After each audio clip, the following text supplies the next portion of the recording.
is part of the Recon project. The Recon project is funded by the Danish Industry Foundation, and partners of the project are Aalborg University, the Danish Technological Institute, Jönköping University in Sweden, and the University of Southern Denmark. In this video, I will talk about changeability, reconfigurability, and flexibility. I will provide the definition of these concepts, but before going to the details of these concepts, I just want to frame them and explain why they are important capabilities today in a manufacturing context. There are many trends that are impacting on manufacturing companies today, leading to the need to evolve their product portfolios. And this is the starting point of these presentations. For example, if we think about the overall economic situation of a country, or all those variables that can impact on the economic situation of a country, such as, for example, the most recent COVID pandemic, which just showed us how market requirements can be very unexpected due to these other reasons. And of course also other trends, such as the need to be more and more sustainable, the need to introduce advanced technologies to be competitive, and also the need to deal with these requirements from customers, which are increasingly unpredictable with the shortening of product life cycles and the need to frequently introduce new variants. So when looking at all these trends, as I said before, these trends are impacting on the product portfolio that is offered to customers. When we talk about product evolution, we can refer to three kinds of requirements. We talk about variant changes when we refer to short-term requirements. We talk about volume changes when we talk about mid-term requirements. And we talk about product changes when we refer to long-term requirements. I will bring an example just to clarify the difference between these three requirements.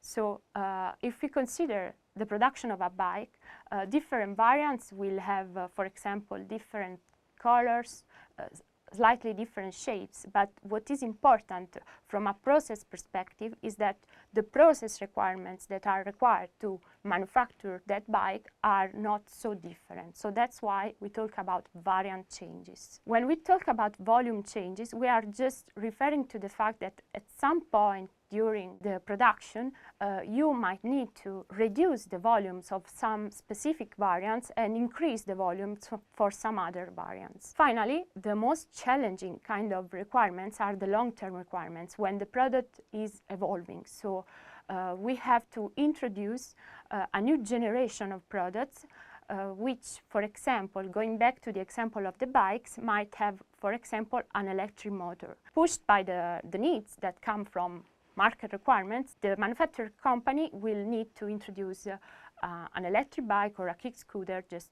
to stay up to date. When we talk about product variants, we are referring to instances of the same product that have similar shape or size and determine the same technological features. So when we look at them from a process perspective, we can see that they determine the very similar requirements along the production processes. Product families are made of different product variants, and when we talk about different product families, we are referring to groups of variants that have differences between each other.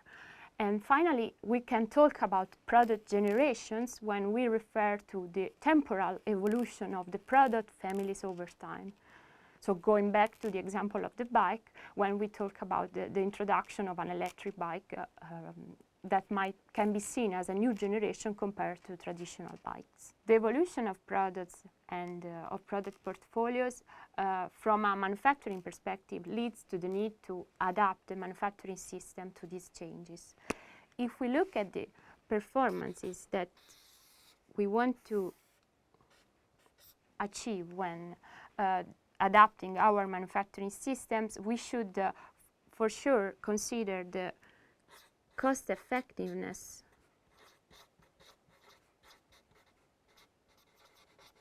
and the responsiveness.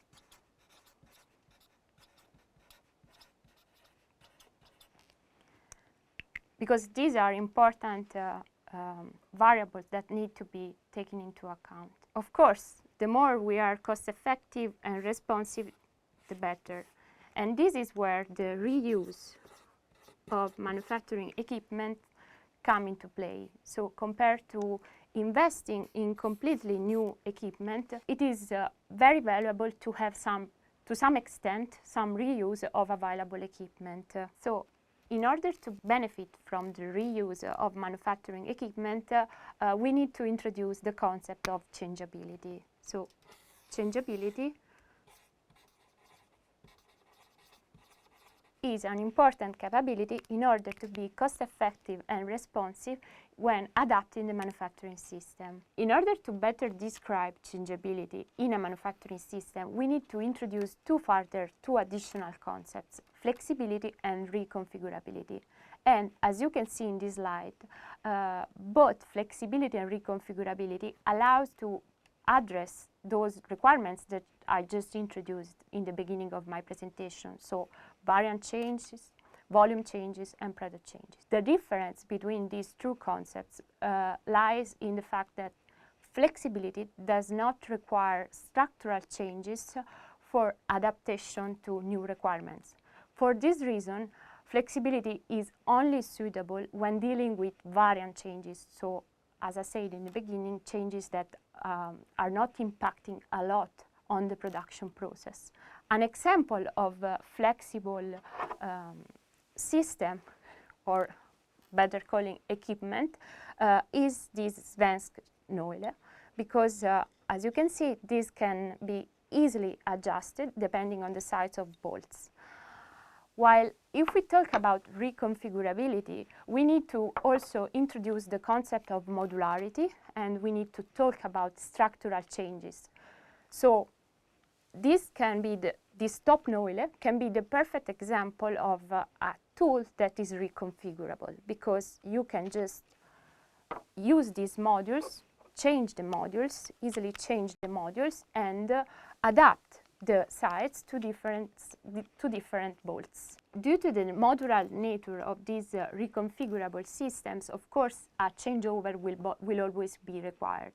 So, but the reason why reconfigurability is more valuable compared to flexibility, given the current context, is that this modular nature allows also to deal with volume changes and product changes, because it's possible to easily use these modules to duplicate functionalities or switch functionalities, change to other functionalities, so to accommodate, for example, product changes. So to summarize the difference between flexibility and reconfigurability, we can say that flexibility does not require any structural changes. For this reason, it requires a lower reconfiguration effort. But this inbuilt flexibility also determines higher investment costs. So it's of course more expensive to invest in a flexible tool because of this embedded flexibility. Of course, this embedded flexibility does not support much when future market scenarios are uncertain. Reconfigurability, on the other hand, implies some structural changes, implies a higher reconfiguration efforts, but the benefits of reconfigurability can be seen actually throughout system life cycle. Last thing I want to highlight is the modular nature of these reconfigurable systems, because the modular nature allows to add, remove, replace a module to just adapt the functionality and the capacity of the system. Thank you for watching this video, and you can find more information about Recon and reconfigurability on our website.